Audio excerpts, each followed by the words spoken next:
Hello, my name is Lindsey Vincent. I am a final year PhD student in music composition under the advisement of Dr. Evangelia Ragaki. Today I will be giving you a very brief overview of the marching arts and more specifically marching strings. What are marching arts? So marching is defined as a motion between 2 points or style of movements. Here I've listed a few marching arts activities. But today I will be talking more on the sound sport side, and we'll get into a little bit more specific on what that is. But here are a few pictures of what you might encounter in the marching arts.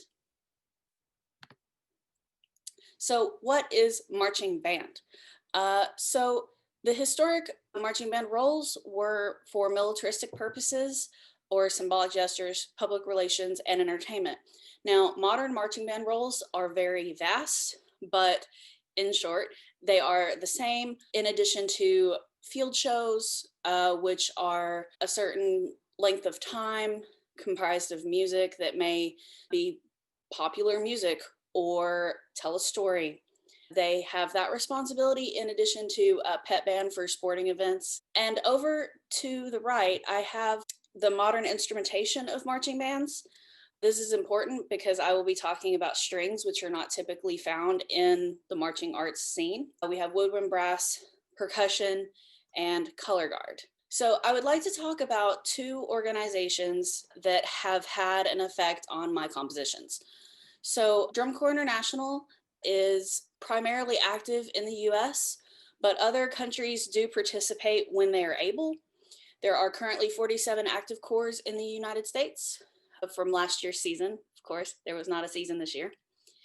In the US, most corps have an age limit of 14 to 21 years old. Now, Drum Corps Europe is basically the European counterpart of the US based DCI. There were 17 active corps across Europe in 2019, and it was founded in 2000. It's most popular in the UK, Netherlands, Germany, and Ireland.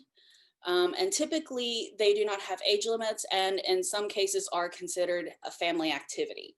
So the United States is significantly more competitive than Europe. Both organizations, however, perform field shows that are approximately 13 minutes in length, and some do parade band or community performances. They both contain music that is quite advanced in playability and marching ability. They are highly competitive, but again, the US is a bit more competitive than Europe. The entirety of both organizations is heavily inspired by military band traditions, and they both consist of brass, percussion, and color guard, so same instrumentation. Just to give a brief outline of this neck of the woods in Europe. So a very heavy militaristic history, of course. The main types of marching bands that you will find in the UK and Ireland are military bands, pipe bands, parade bands, and drum corps. Here I've listed a few specifics on instrumentation. And then on the right, I actually have some of the corps that are found in Ireland, the first two, and then the rest are found in England. So I would like to talk about sound sport for just a moment. It is a branch of DCI. It was created in 2013. It was brought to Ireland in 2015, and the first performance was actually in Athlone. And the first drumline battle was in front of Sean's Pub. Now, there have been events all around Ireland, Dublin included. So what is sound sport? It's a different approach to the marching arts. Here I've listed some things that could be found in a sound sport activity. Different instrumentation, must contain at least 5 members. There are no age limits, 5 to 7 minute show lengths.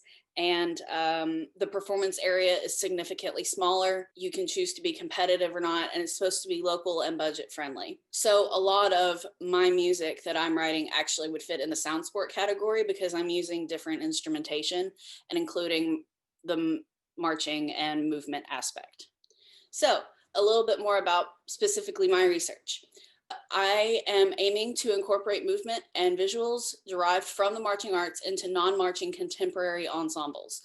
This would include movement and visuals, so marching on stage or around the venue or the audience, the use of color guard, and body visuals and dance from the ensemble. Now, some of the marching non-marching ensembles that I have written for are solos and duets, choirs and voices, and I've had to distinguish the marching etiquette because currently there is not a standard for voices or string instruments. And then of course, orchestra is my large scale project. Of course, I'm trying to focus on strings in particular.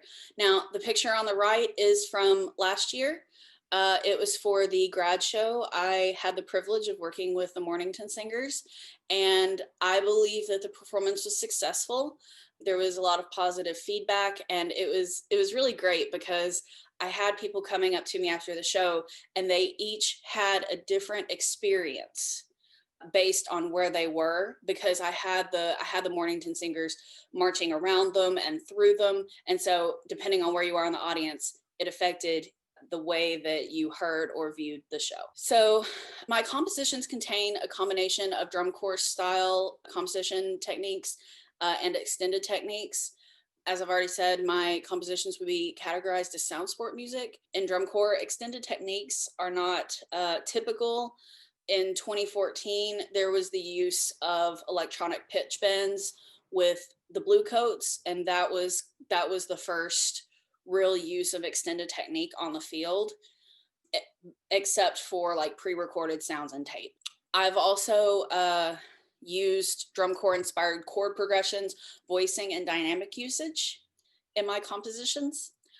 So the pictures below, that is from the performance with the Mornington Singers. And then the picture on the right is of the Blue Coats from the show that had the pitch bend, and I will provide the link at the end. So about marching strings. So I want to start with violin and viola because this is pretty straightforward. I apologize that I don't have pictures at the moment. I'm still working on getting those. So it's very similar to other instruments regarding technique and logistics. The only issue is that I would raise the elbow of the performer slightly so that the neck is up to match the rest of the instruments. Not totally necessary, but for uniformity purposes is preferred. The only limitation would be if the performer were to lie on the ground, because sometimes there is a visual requirement that might say lay on the ground. So this would limit these performers. Only certain notes would be playable due to the bow's length. Of course, it would hit the ground if you were lying on the ground. But we found that it is possible to ask the performer to move the instrument a little more parallel to their body, not completely parallel, but just a little more parallel, and angle it just slightly. And they were able to play. It was a little more difficult, so you wouldn't want this to be a very long endeavor, but it is possible. Marching cello. So I found this wonderful thing called the block cello strap. And basically, as you can see, it hooks on the end pin and the other side that goes around, and it hooks to the tuning peg. There is also a pad, which you can't really see in these pictures, but there is a pad that angles the cello out just a little bit. You can kind of see it in that third picture there. So these are standard positions. So you have parade rest, which is, the band is at ease, but they're getting ready to be told what to do or to start the performance. The second is attention. So this is the position right before you play. And then of course, horns up is right before you play.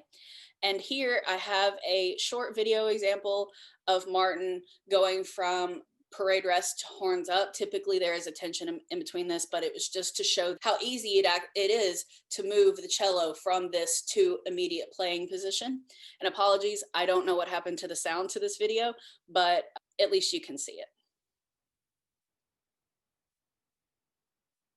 So pretty easy. In these pictures, you can actually see the little pad there in the second picture.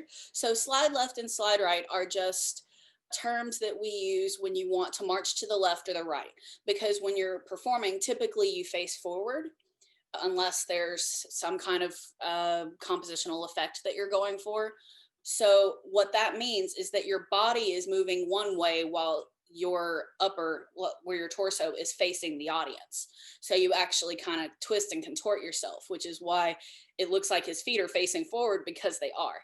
This other video is an example of press box, which just means to play up. There we go. Yeah, so it's pretty easy to move around.